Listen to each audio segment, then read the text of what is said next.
In the 1950s, Brooksville, Mississippi was a small farming community made up of families that worked hard to build a life for themselves.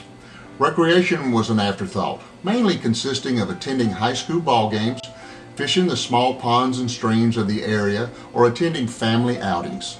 Sam Hurd's family was no different. He was a hard-working young man of 30. He had 3 brothers and a sister and a young family of his own.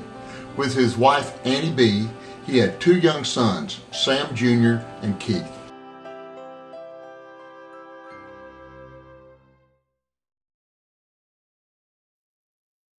Sam Hurd was fascinated by water. He knew how water worked, and he knew how to harness it. Sam, or Tiny as his friends called him, knew in his mind what enjoyment a lake would provide for the families of Brooksville. In 1959, when a preacher named Wade Acton approached him and said he wanted to build a large lake somewhere, Tiny had an immediate reply. Wade was telling me how well somebody had done with a private lake over in Alabama, setting lots on it. And I said, well, Wade, I know where to build the best lake in the world. And how come? Just 5 miles west of Brooksville, he noticed the lay of a certain piece of land. In his mind, he could picture a dam between the 2 hills near the road, and knew the surrounding hills with their small streams would provide the runoff to fill a lake.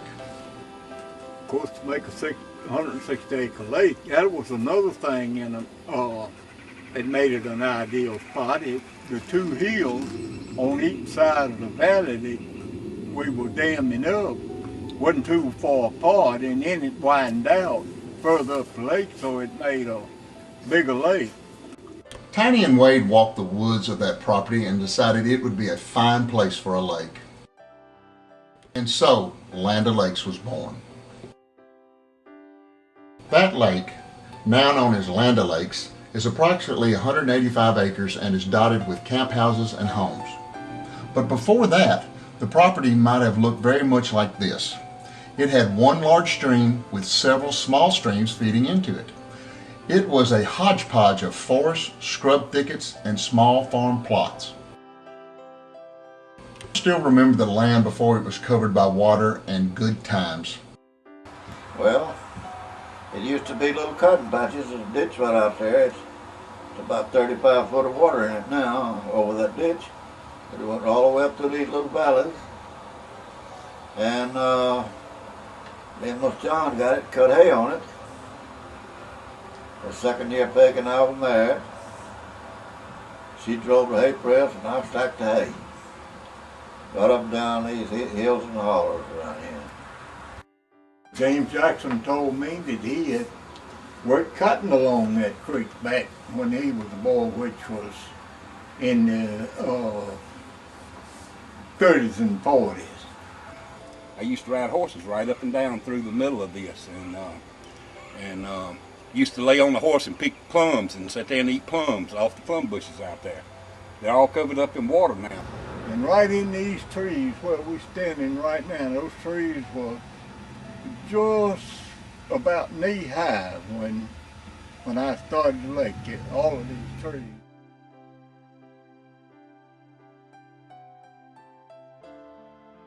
Tiny knew that this would be an ideal site for the lake. At the lower end were 2 large hills that were fairly close together, perfect for a large earthen dam. Upstream from the hills, the land opened up and flattened out and would provide a large main body of water. If the land had raised up real fast, you wouldn't have much lake. A flat bottom behind your levee is what you're looking for to have a good place to build a lake. This wasn't the first lake I'd ever built. It's the first one of this size. I'd built 25 and 30 acre lakes before this. But more importantly, he knew that only about 400 acres provided runoff into the streams that would feed it. 400 acres draining into it wouldn't require a great big concrete spillway and all that. The spillway would have cost more than the lake and levee if it had been a drainage of, say, 2,000 acres or 3,000 acres, which is not unusual on a creek like the one running through this place.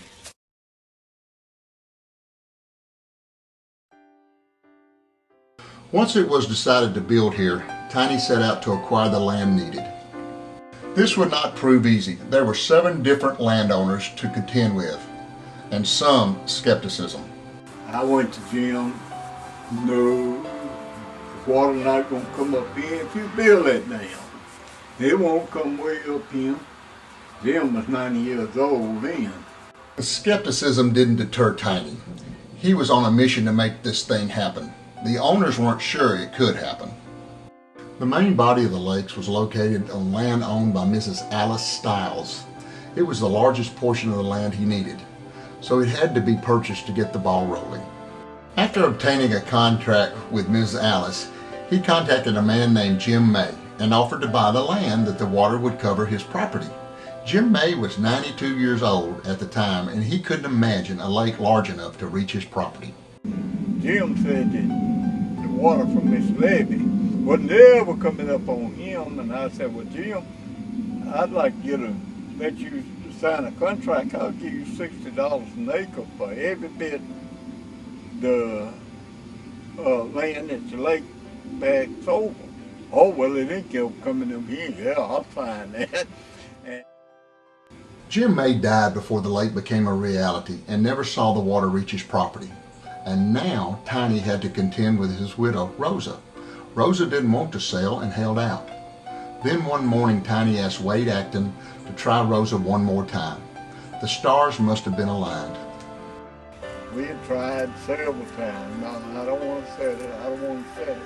But that day, Wade must have got there at the right time. He knocked on the door, and Rosa comes to the door, and Wade said, "Rosa, you want to sell that place today?"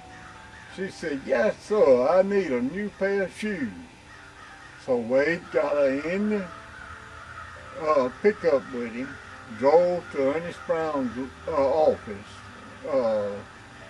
and they made out a deed. She signed it, and Wade wrote a check on me, and went up to M&F Bank in Macon and got it cashed, and he come back and eat lunch with me that day. So that was a quick transaction, and it had been in the process for probably 2 years trying to get this done. Once Miss Pearl's land to the north was secured, Tiny approached Tyson Wilkins. The Wilkins had owned a large part of the land near the proposed site for years, and not only did he need to acquire land from Mr. Tyson, but also needed a large acreage from the Wilkins estate. The owner was a relative from New York. I got in touch with him, and we bought that 400 acres for $75 an acre. The next 2 owners would not be so easy to contend with. Estella Parsons and Payreen Stovall were strong, independent black women. Estella had worked for Tiny's parents and had cared for Tiny and his brothers and sisters when they were children, and she was adamant about the amount of property she would sell. A little bit of water was going to back up on her, and so she come down there. Well, I'll see you, and we walked up the hill there a piece, about far enough to get us out of where the water was going back. And she said, "Just far as you can go." All right, that's the way I bought it, just far as I can go. Estella would only sell a certain amount of land. Payreen was a different story. Tiny had a good rapport with Payreen, but he knew he would never persuade Payreen to sell her land outright. Payreen was a problem. She wasn't never going to move there. She's going to live there as long as she lived. And it wasn't an easy deal. I finally gave her 22 acres over off of John Wilkins' place, in the place of her 10 acres, and then I moved her house over. Once Payreen agreed, the land part of Land O'Lakes was secured. Now came the task of adding the lake.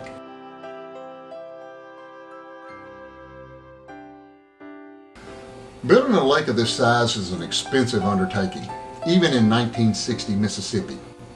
Tiny turned to a friend of Wade Acton. In Dunn's church, this fellow there, Mr. Bland, and Mr. Bland was a rich man. I'm talking about rich back. anybody's estimation. He said, yeah, he'd finance it, and he'd come down here, and we give him a mortgage to all the land. And the financing meant that the work could begin. In order for that to happen, equipment was needed, and Tiny again turned to Mr. Bland. And he sold us 3 bulldozers, and a scraper, and then we went to Jackson and bought another scraper, Cal or whatever they want to call them. And I hired Joe Smith and Gabe Gray. Joe Smith and Gabe Gray were both experienced bulldozer operators. Their expertise, along with Tiny's know-how and vision, would be the foundation for the landscape-changing endeavor that would come to mean so much to so many. In order to build a levee that wouldn't seep, Tiny knew he had to build a core ditch. A core ditch is dug under the ground level of the levee line and filled with compacted clay that is impervious to water. Back to the end, we cut a core ditch down to the limestone. And then we filled it in with good clay dirt, and the whole levee is built out of good clay dirt, and 50 years and it's still there and still not seeping or leaking.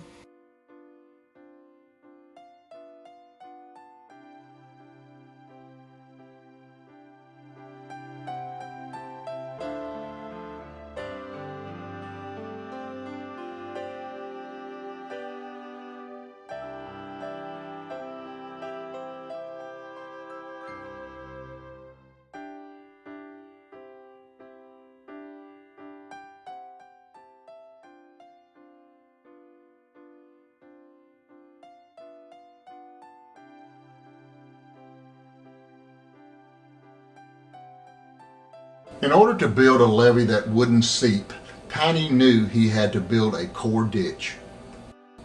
A core ditch is dug under the ground level of the levee line and filled with compacted clay that is impervious to water.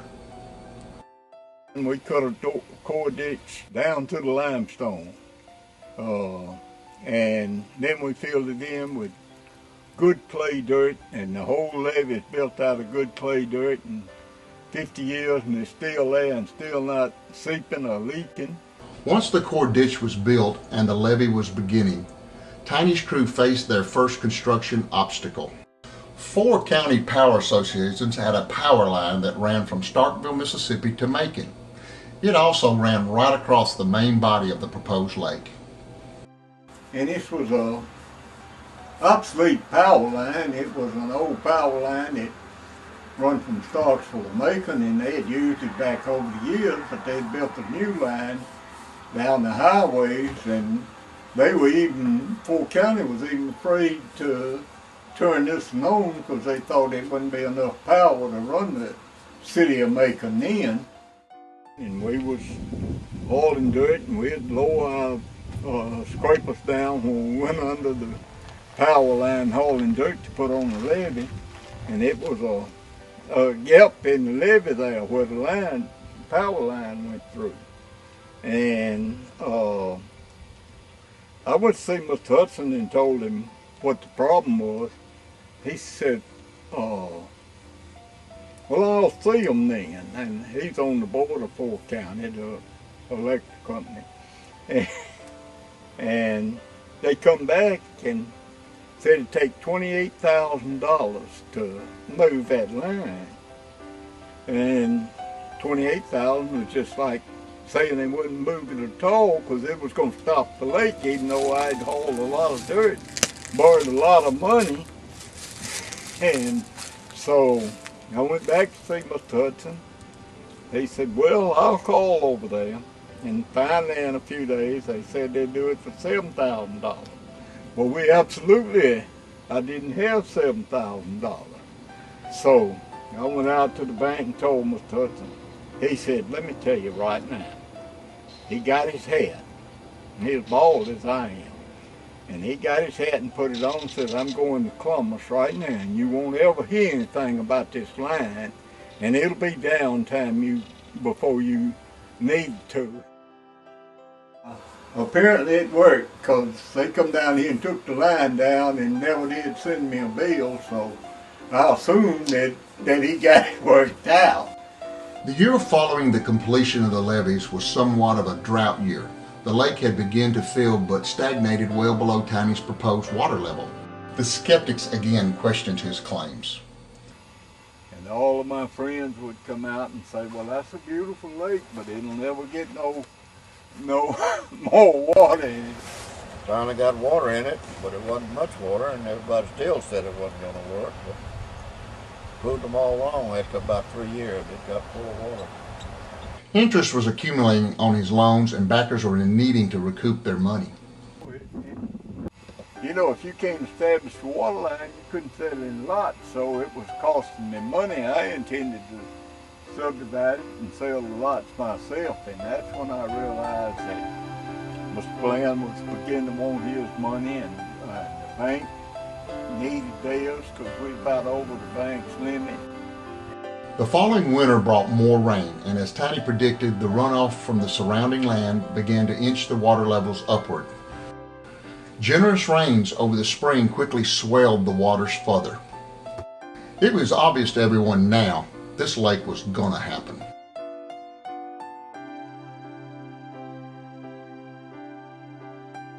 That next summer, people began to venture out to have a look at this new lake. From there, it didn't take long for people to begin congregating there. Those first few summers were magical. A core group of families spent many summer hours there.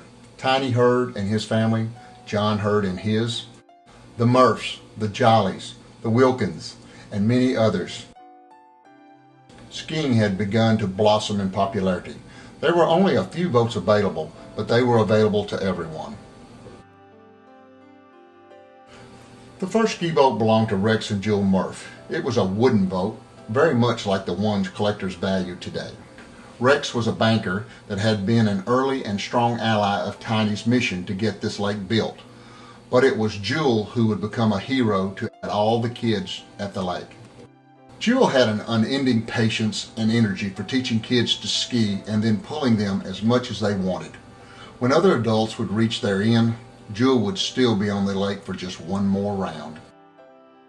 Miss Jewel Murph was one of those mamas that stayed in that boat all day long. Like I say, she was just out there. They was just pulling people, teaching them how to ski, and I mean, just there for anybody who wanted to participate. One of my fondest memories of the lake was Ronald, you and Darrell Wilkins and myself camped out for my 13th birthday at the lodge. We were up early the next morning and swimming on top of the swimming platform, and we looked across the lake and we saw Miss Jewel's car over at Murph's Hill. Well, we dove in, proceeded to swim across the lake. It was foolish, but we were kind of foolish at the time. Nobody on the lake, just us. We swam all the way across. I don't know how long it took us, but when we got to the water's edge, and just to show how well Miss Jewel knew all the kids there, she met us at water's edge and had cinnamon rolls and Coca-Cola. My favorite. My mother would stay out in the boat just as long as anybody wanted to ski. And if you wanted to ski, you needed to be on the shore with your life vest on, with your ski belt on, or whatever, and your skis in your hand, because it didn't stop very long. The next one ready was the one that got pulled. And I wish I knew how many hours she logged in that boat. In the early days, everyone skied from the same area near where the Hurds live now. There weren't any memberships. If you could get there, you were welcome. As the first clearing began to grow crowded, families started migrating around the banks. First, the Murphs would move north and clear a spot on the bank, then other families would follow suit.